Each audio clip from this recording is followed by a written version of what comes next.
Imagine the Wild West as it is often portrayed in popular stories. Wide open plains, fearless gunslingers, dramatic duels at high noon, and legends carved with bullets and blood. But beneath that romantic image existed a far harsher truth, one shaped not by quick draws and saloon doors, but by droughts that cracked the land, debts that crushed families, and a daily struggle simply to endure. This is where our story truly begins, far from the noise of gunfire, on a modest farm standing alone against the relentless frontier winds. Here lived Sarah, a farmer's daughter whose name never appeared on wanted posters, whose hands were more familiar with soil than steel, and whose strength was invisible to those who only knew how to measure courage by violence. Yet it was this quiet strength that would define her legacy and reshape the future of everyone around her. Sarah was born into a life of responsibility rather than adventure. From a young age, she learned that survival on the frontier demanded discipline, foresight, and resilience. Every sunrise brought work, not romance. Water had to be rationed, crops had to be protected, and every decision carried consequences that could echo for years. While others dreamed of leaving the land behind, Sarah listened carefully to the rhythms of the farm and understood its fragile balance. She observed how one poor harvest could lead to ruin, how a single bad deal could cost a family everything. These lessons shaped her mind long before they shaped her destiny. At the heart of this story is a question worth asking. What does strength truly look like when survival depends not on force, but on wisdom? Sarah never sought to defy expectations openly. She simply refused to be limited by them. As the West expanded and pressures mounted from land speculators, corrupt officials, and unpredictable markets, the farm became a target. Taxes rose, water rights were contested, and rumors spread that smaller farms would soon be swallowed by powerful interests. For Sarah's family, the threat was not distant or theoretical. It was immediate and personal. And then there was Henry. He was not a reckless outlaw or a fearless lawman. He was steady, hardworking, and deeply connected to the land, much like Sarah herself. Their bond was built on shared labor, shared dreams, and a quiet understanding that words could not always express. But Henry carried vulnerabilities that the frontier was unforgiving toward. A single accusation, a single debt, or a single misstep could destroy him. When trouble arrived, it did not announce itself with gunfire. It came disguised as paperwork, pressure, and impossible choices. This is the moment where most Western tailies would reach for a weapon. But Sarah reached for something else entirely. As you listen to this story, ask yourself this. If everything you loved was at risk, and violence would only make things worse, what would you do instead? This is not just Sarah's story. It is a reminder that the West was built as much by thinkers as by fighters, by women whose names history forgot, and by decisions made in silence rather than spectacle. Welcome to Western Tailies Official, where we uncover the stories that history left behind, and where today's tale begins not with a gunshot, but with a choice. If you value stories that reveal the untold truths of the frontier, stories rooted in realism, resilience, and human depth, take a moment now to subscribe to Western Tailies Official. These are the stories worth remembering. Henry's trouble did not arrive on horseback with threats shouted into the wind. It came quietly, in the form of a legal notice and a debt that could not be repaid in time. A poor season, combined with unfair lending practices, had placed him in a position where the law favored power over justice. On the frontier, legality and morality rarely aligned, and Henry found himself trapped between both. The land he worked, the future he planned, and even his freedom were suddenly uncertain. For most men, pride would have demanded confrontation. For Sarah, understanding demanded patience. Sarah saw what others did not. She recognized that Henry's greatest weakness was not fear, but trust. He believed that hard work alone would protect him, that fairness would eventually prevail. The West did not reward such beliefs. It exploited them. Watching Henry struggle with shame and frustration, Sarah understood that force would only confirm the narrative that small farmers were reckless and disposable. The challenge was not to fight the system head-on, but to navigate it with precision. Emotionally, this was Sarah's greatest test. Love on the frontier was not a luxury. It was a partnership essential to survival. Losing Henry would mean more than heartbreak. It would mean losing stability, labor, and a future built on shared effort. Yet Sarah did not allow fear to cloud her judgment. She asked the questions others were afraid to ask. Who truly benefited from Henry's death? Who enforced the rules and who bent them? Where were the gaps that no one bothered to look for? The obstacles were immense. Women were excluded from formal negotiations, dismissed in legal matters, and expected to remain silent observers. Sarah used this to her advantage.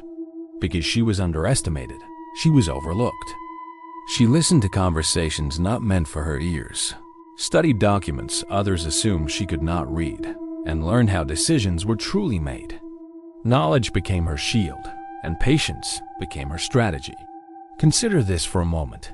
How many battles are lost, not because of weakness, but because the wrong battlefield is chosen? Sarah refused to fight where she would surely lose. Instead, she prepared to win where no one expected her to stand. Her resolve did not come from defiance alone, but from clarity. She knew what was at stake, and she knew that survival demanded more than courage. It demanded intelligence, timing, and restraint.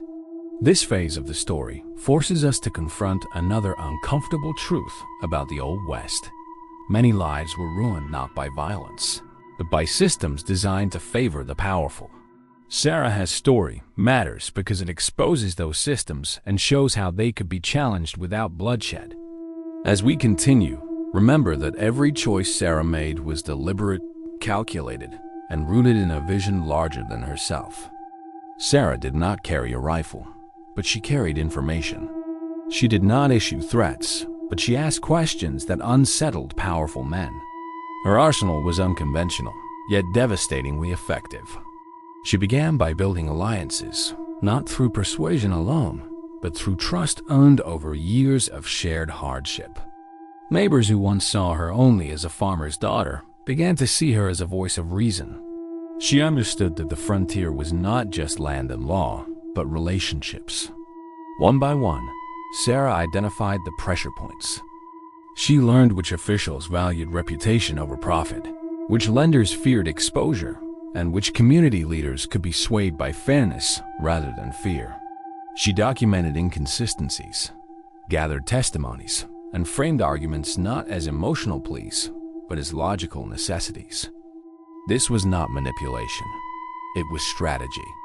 In a culture that celebrated brute force, Sarah's methods appeared invisible. Yet invisibility was her advantage. While others postured and threatened, she negotiated.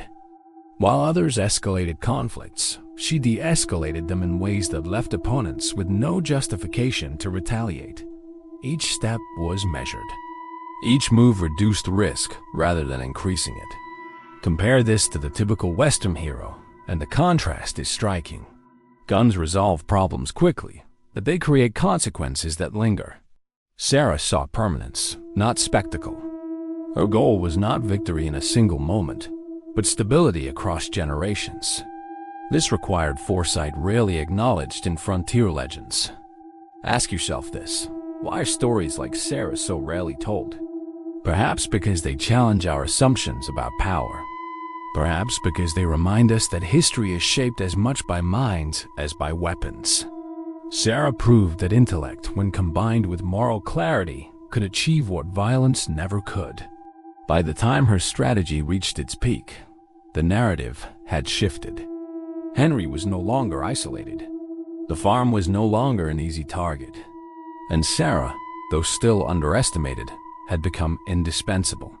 This was not rebellion. It was transformation. The turning point came quietly, as most meaningful changes do. Through careful negotiation and undeniable evidence, Sarah forced a re-evaluation of Henry's case. Debts were restructured, land claims were clarified, and accountability replaced intimidation. The outcome was not just survival, but security. The farm remained in the family, Henry's future was restored, and the precedent was set. The ripple effects extended beyond their land. Other families began to question their own situations. Conversations changed. Power dynamics shifted subtly but permanently. Sarah had not overturned the system, but she had exposed its weaknesses. In doing so, she empowered others to protect themselves without resorting to violence. For Sarah, this was never about recognition. It was about continuity. She envisioned a future where strength was measured by sustainability, not domination. Where women were not confined to the margins of history, but recognized as architects of survival. Her commitment to family and community never wavered, even as her influence grew.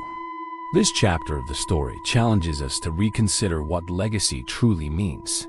Is it fame, or is it impact? Sarah chose impact, and the West was changed because of it. Sarah's name may not appear in textbooks, but her legacy lives in every story of quiet resilience that followed. She represents countless women whose contributions were foundational yet forgotten. By redefining strength, she reshaped the frontier narrative itself. Today, as we reflect on stories like Sarah's, we are reminded that resilience often wears an unremarkable face. It speaks softly, it plans carefully, and it endures. Even now, in February 2026, her story resonates because the challenges she faced have not disappeared. They have only changed form. As we conclude, ask yourself one final question. Whose stories are we still overlooking? And what futures might we shape if we choose to see strength differently? If this story added value to your understanding of the Old West and the people who truly shaped it, subscribe to Weston Taylor's Official. Here, we honor the untold, the overlooked, and the extraordinary hidden within ordinary lives.